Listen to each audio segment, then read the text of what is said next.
jangan lupa like, subscribe, komen, dan share ya. Hai semua, kembali lagi ke channel saya, Yuni Putri Nainggolan, NPM 180910069, mahasiswi Universitas Katolik Santo Thomas, Prodi Pendidikan Guru Sekolah Dasar.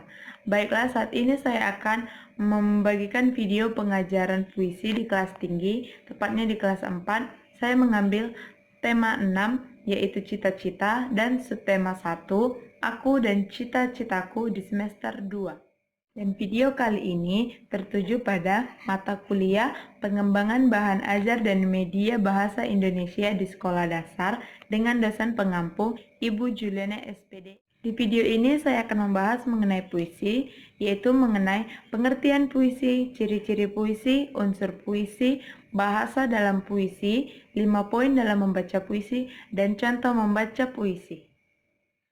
Yang pertama, pengertian puisi. Puisi adalah suatu bentuk karya sastra dari hasil suatu ungkapan atau perasaan yang disampaikan oleh penyair.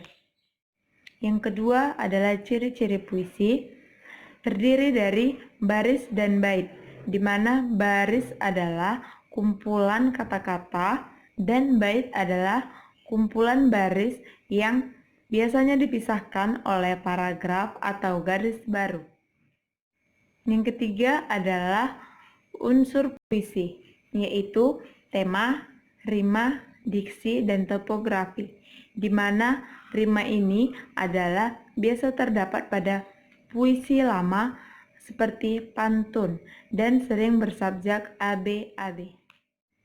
Yang keempat ada bahasa yang digunakan dalam puisi, yaitu kalimat ringkas, syarat makna, bahasa konotatif atau bukan deduktif, dan bukan sebenarnya.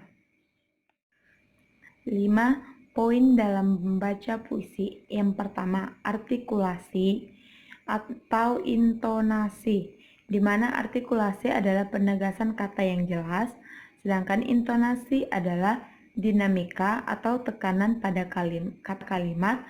Yang kedua, tada, tekanan pada tinggi rendahnya suara. Yang ketiga adalah tempo atau cepat lambatnya suara. Dan yang kedua adalah mimik muka atau ekspresi, di mana kalau kita membaca puisi, kita harus menunjukkan mimik muka sesuai dengan puisi yang kita bacakan. Apakah itu puisi yang sedang menunjukkan kesedihan atau kebahagiaan? Mimik muka kita juga harus menunjukkan kalau kita sedang membaca puisi yang sedih atau yang bahagia. Yang ketiga adalah gerak tubuh, di mana bila kita sedang membaca puisi, kita juga perlu membuat gerakan tubuh. Misalnya, di dalam puisi ada kata yang maha kuasa atau yang menunjukkan kalimat penegas untuk yang pencipta langit dan bumi. Kita tidak mungkin membaca puisi seperti ini. Engkaulah Tuhan yang menciptakan langit dan bumi. Itu termaksud gerakan tubuh yang salah karena tidak ada penekanan. Yang benar itu adalah kita kebanyakan itu harus mengangkat tangan kita ke atas seperti ini. Engkau adalah pencipta langit dan bumi. Seperti itu. Dan yang selanjutnya adalah tingkat perasaan, dimana kalau kita membaca puisi, kita memerlukan tingkat kebaperan, dimana kita harus membawa perasaan kita dalam membaca puisi, agar kita bisa lebih lagi dalam menguasai membaca puisi tersebut. Yang selanjutnya adalah penguasaan panggung, di mana penguasaan panggung juga sangat penting di dalam membaca puisi, agar kita tidak monoton hanya di tempat kita berdiri pada awalnya. Kita saat membaca puisi, kita bisa berjalan ke samping kanan, ke kiri, dan juga ke depan dan ke belakang, agar audiens atau penonton yang mendengarkan kita saat membaca puisi tidak hanya tertuju pada satu titik saja, seperti itu.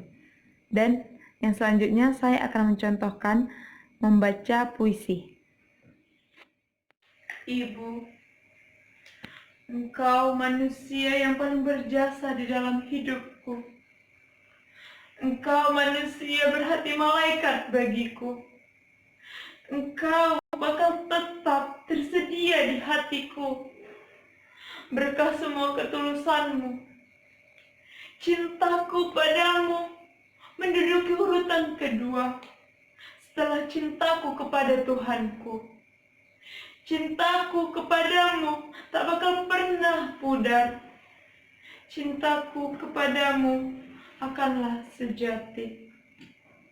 Perjuangan dan juga keringatmu miliki nilai untukku sebagai bukti kasihmu yang tulus. Begitu besar kebaikanmu yang sudah tidak dapat kubalaskan. Hanya doa yang tetap bisa kulakukan. Engkau adalah ibuku, engkau adalah cahayaku, engkau guru terbaikku, engkau segalanya bagiku. Ibu, begitu tinggi cintamu terhadap diriku. Engkau agung, kasih dan sayangmu terhadapku. Abadi di dalam sanubariku, tak habis ditelan waktu.